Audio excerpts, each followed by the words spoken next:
This is it. The first preview of the season. Now, normally I'd hit that because it's a video and I'm only, holding off the long intros for the live stream. But I just got this made and I want you guys to see it. So hit the new intro.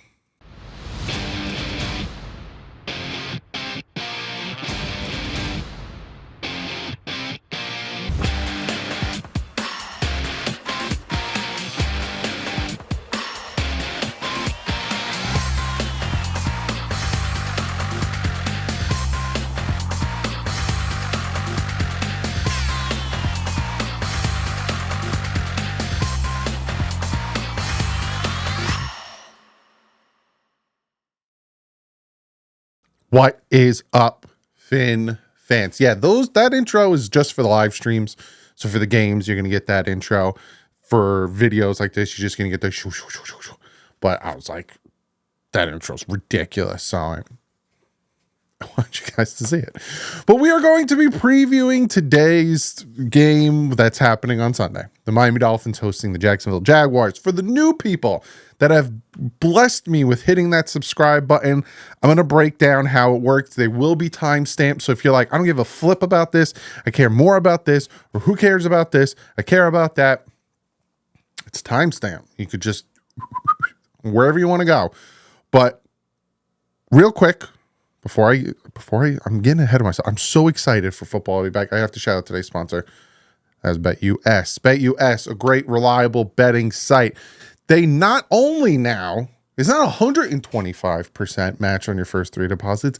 They boosted that sucker up to 150% on your first three deposits. So they're not farting around when they are really trying to hook you guys up. All you got to do is use the promo code YouTube150.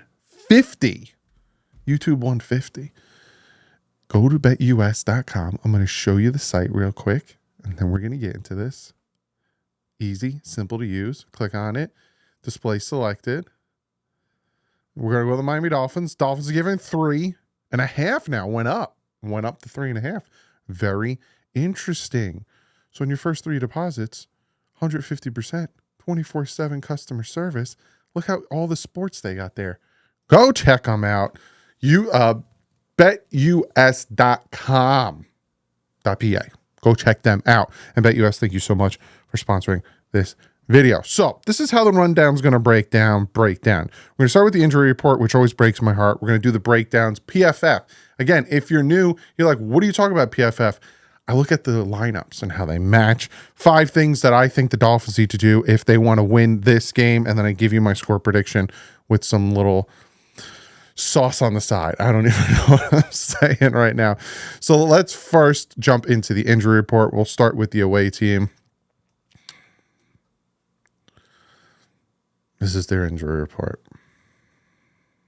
Their safety, Daniel Thomas, with an Achilles, was limited. He might not play.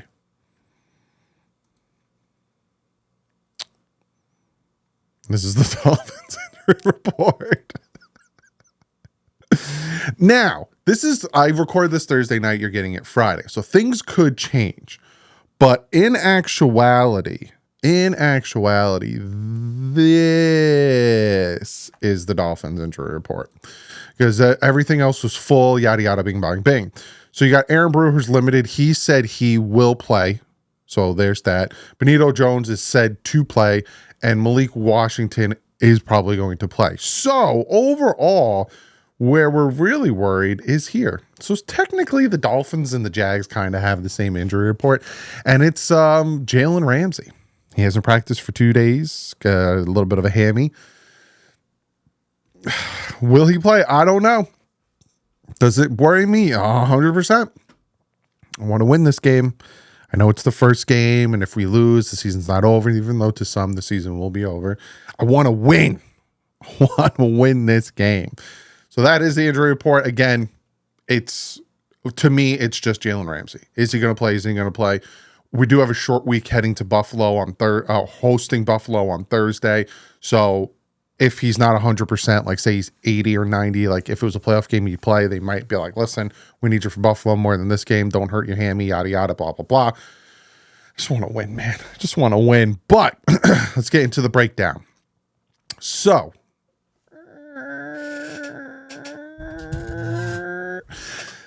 this is the breakdown. Breakdown right now means nothing because these breakdown numbers are off of last year. And a lot has changed from this year to last year. So we'll look at it, but it doesn't mean anything. Because like total offense, passing, like none of this really means anything. Their defense is kind of still the same. So, you know, again, the way you want to look at it is you want to look at their defense versus our offense and our defense versus their offense on the other side. I'm posting it.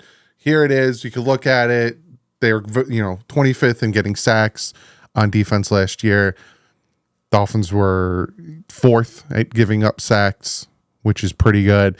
But again, this means nothing. Our offensive line is different. Their defense is going to be different. They have new corners. Like everything is different. So I'm just showing you because this is what it's going to be like for the rest of the season. I do the breakdown, where I look at our offense versus their defense and vice versa. But as of right now, it doesn't really mean anything. But the thing that does mean something, and something that I really like doing, is the PFF. The flipping PFF. It's fancy. It's fancy. We're going to be looking at our offense versus their defense, player personnel, and then we will flip it the other way around. So I got to cut off their safeties a little bit to show the Dolphins. Dolphins offense, you see the interior, the offensive line. It looks like Jones is going to be our starting left guard with Isaiah Wynn. Starting on the pup, you got Liam Eichenberg on the other side. Brewer, again, like I've heard from him saying he expects to play. You got Jackson Teron Armstead. It kind of... We'll look at the depth chart as well because they threw the F in there, or maybe I'll make a video about that on tomorrow, looking at kind of a new formation that Mike McDaniel's thrown out there with the F position, because under tight end in the depth chart, it's just Durham Smythe and Julian Hill, and Jonnu Smith is in the F position. So we'll look at that there, but overall, we'll just look at it like this. Like I said, I'll make a video tomorrow, if anything. So you got Jonnu Smith. You also got Durham Smythe. You got Waddle, Tyreek Hill, two of the best receivers in the game. You got Tua Tagovailoa, 7th-ranked quarterback. You got Devon Achane, even though it's probably going to be Raheem starting. One of the best running backs, young guy, Braxton Berrios.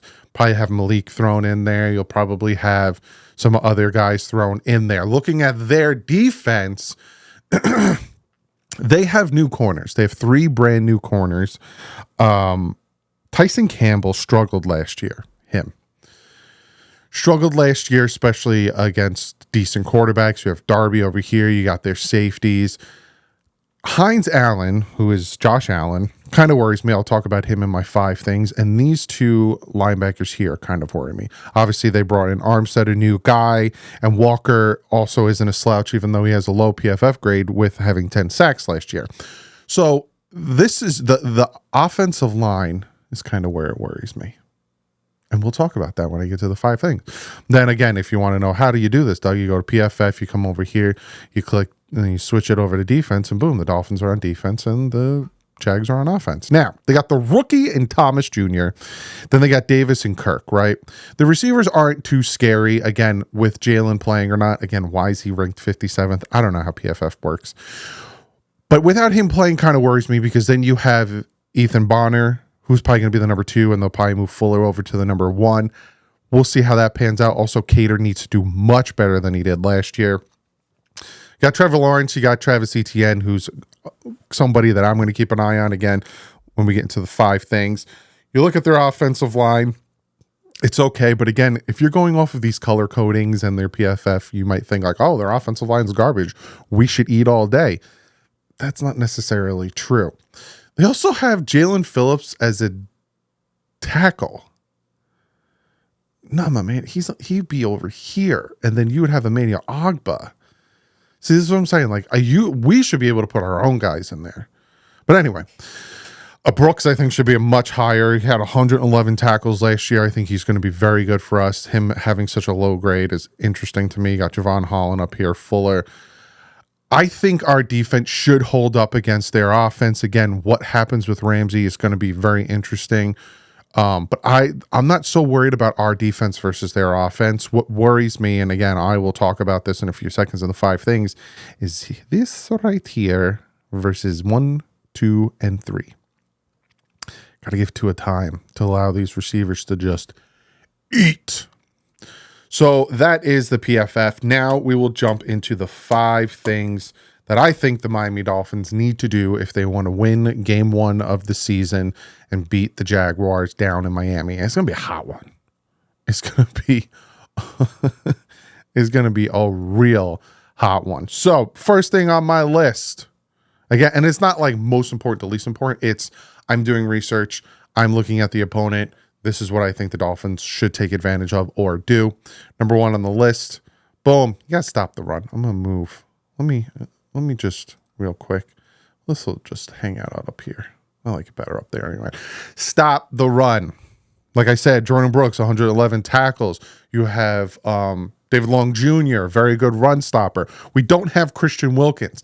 This is the game where we will be able to see what our defense, can we stop the run? Because Travis Etienne is a good running back, and I know for a fact the Jaguars are going to try to run it down our throats because, again, they have new receivers, and they don't want to put a lot on Trevor Lawrence in the beginning of the season. So we need to stop the run. We need to force them to put it in Trevor Lawrence's hands and then have our pass rushers get after him. So we need to stop the run, and I want to see, can this defense with Sealer in there, with Campbell in there, with Brooks, with David Long Jr., having Javon Holland, play in the gap, Jordan Poyer, all these guys, what Weaver's going to intertwine, can we stop the run and do all that jazz? So that's number 1. Number 2 on my list, best of the O-line. Now, this is an obvious, and this is a no duh, but like I was just saying to you guys before, you have Walker, 10 sacks last year. You had Josh Hines-Allen, 17.5 sacks last year. You had Armstead, who's coming over, 5 sacks last year. They're going to try to get after Tua. They're going to try to disrupt him. They're going to try to jam the receivers to the outside and force Tua to do things that he wasn't very comfortable doing last year. We need the interior of the offensive line, and obviously Armstead and Jackson, we need the offensive line to give Tua more than dead last in the NFL in time to throw. We need to allow him to drop back, look, Tyreek Hill's covered, maybe Jonnu, maybe Waddle, like get to a second read without having Hines, Allen, Walker, Armstead just coming down and destroying his life. So we need the best of the old line. And then it will make us feel better going on in the season because, again, we're worried about it more than they are. Number 3, no mistakes. This is, again, to the new subscribers, this tends to be on my top 5 or my 5 things the Dolphins need to do list a few times because the Dolphins tend to shoot themselves in the foot, right? You look at the Chiefs game with the fumble, which I don't think it was a fumble because his forward progress was stopped, with a bad snap, or the overthrow, or they're not running the ball, penalties, negating touchdowns. See what I'm saying? Like, there was games against winning teams that the Dolphins should have won, but they beat themselves. Tennessee Titan game, beat themselves. No mistakes. The challenges, the halftime adjustments, holding penalties, dropping the ball, all of these things, just give me a clean football game, especially when it comes to the drops. With Waddle and Tyreek, you are the top 2 guys. You're being paid as top 2 guys. You got to catch the ball. There were so many times that there was drops in critical situations that just killed drives. Got to catch the ball. No mistakes there. Now, we were talking about Devon Achane, Raheem Mostert. We got to run the ball. We were very good at running the ball last year, and we kept stopping running the ball. Like I talked about the Chiefs game. 2 runs with Raheem Mostert, gets it down to their 31. We throw it 4 times. The Bills game, we were running it well. We stopped running it in the second. Like, there's so many times where we're running and our yards per carry is nice and we're getting lanes. And yes, maybe on first down, we'll get tackled for a 1 yard loss, or we'll get tackled at the line of scrimmage, or only be a 1 yard gain. And then bubble screen. But like, it's just stick to the run. Run the ball. Now, you are facing a good defensive front, so obviously we'll have motions. Brewer is very good at run blocking. He's not as good at pass blocking as he is as run blocking. Take advantage of that. Take advantage of his mauling. Eichenberg as well. Run the ball more. These guys are better at run blocking than they are at pass blocking. And that is something that people forget about, because they look at, hey, we had a top rushing team. Why do you keep saying our offensive line is bad? Because run blocking and pass blocking are two different things. So run the flippin' barrel. Number 5, and the final thing on my list, September football. We don't get a lot of September 1 o'clock games. We don't get any. This is it. Just this one, because then we are Monday night in Seattle, and then Thursday night. Play some September football. The Dolphins play different in September. They play different in October. They're a high tootin', flutin', fast-paced football team. Play that game. Now, you might be in somewhat of a shootout because, again, I don't know what's going on with Ramsey. I don't know how the interior of that defensive line is going to work against this run. Can we get after the quarterback without having Chubb or Phillips being 100%? I don't know these things. So there's a big old fat question mark there. Play your September football. High scoring, look at the Chargers game last year. Look at the Broncos game last year. Oh, the Broncos suck. Actually, go look at their stats going into that game. They weren't that bad. Look at how they played and play that football. Score. If we have 10 drives on offense, score in a minimum of 7 of them. Just score. I'm talking field goals. I'm talking touchdowns. Just score. So play that September football. That being said, let's talk about who I think is going to win this game. Now, Jalen Ramsey, Omar Kelly, came out with a very good article. And I think, like I said, I'm going to make a video tomorrow kind of looking at the depth chart and also kind of talking about what Omar Kelly talked about with how the players are kind of running this team. And not in an aspect of, the coach has no say, but he's letting them. He's letting the players run the team. Jalen Ramsey came out and he had a very good speech in front of the players talking about, don't let, you don't want to be soft, don't be soft. And it was just a very good speech. I'm going to make a whole video about it tomorrow. But they know what is on the line this season, right? They know what they need to take care of. Plus, like I said, the Jags have 3 new starters in the secondary, and Tyson Campbell struggled last year. Take advantage of these things. Target these guys. You can only block one of them. I mean, cover, whatever you want to say, Waddle or Hill. You can only choose one of them. Who's Campbell going to be on? Oh, Campbell's on Waddle? Target him. Oh, they switch Campbell to Hill? They would never do that. Target him. Oh, they're doubling Jonnu Smith, Braxton Berrios. You're going to have Achane running wide receiver routes. We've already kind of saw a little bit of that during preseason and in training camp. This offense should score a lot. I have the Dolphins winning this game 28-20. I do think that their pass rush is going to be a problem at some point. So I only see us scoring, 4 touchdowns, which is still a good amount. Scoring 28 points, you should win. But again, our defense kind of worries me if Ramsey's not out there in the interior. So I do expect them to score some points. So like I said, I think they get 2 touchdowns, 2 field goals, but I think the Dolphins are able to kneel it out. I have us winning by 8, 28-20. Go out there. It's your home. I've asked a bunch of you guys that are South Floridians, that are North Floridians, if that even makes any sense, if there's a difference. I talked to Zach Krantz and I was like, is there a difference? Because he lives in Miami. He lives right by Canesware, between Jacksonville September and Miami September. And he's like, yeah. I talked to my other friend. They were like, yeah, it's a different hot. So take advantage of that. Wear your white jerseys. Make them wear their black jerseys. You only get one September 1 o'clock game. Take advantage of it, man. Go out there, win this game 28-20, starting 1-0, short week, heading, Buffalo's got to come down. If they lose to Arizona and they're feeling down and out, they're not going to lose to Arizona. Then they got a short week having to come to Miami and play in that humid night heat.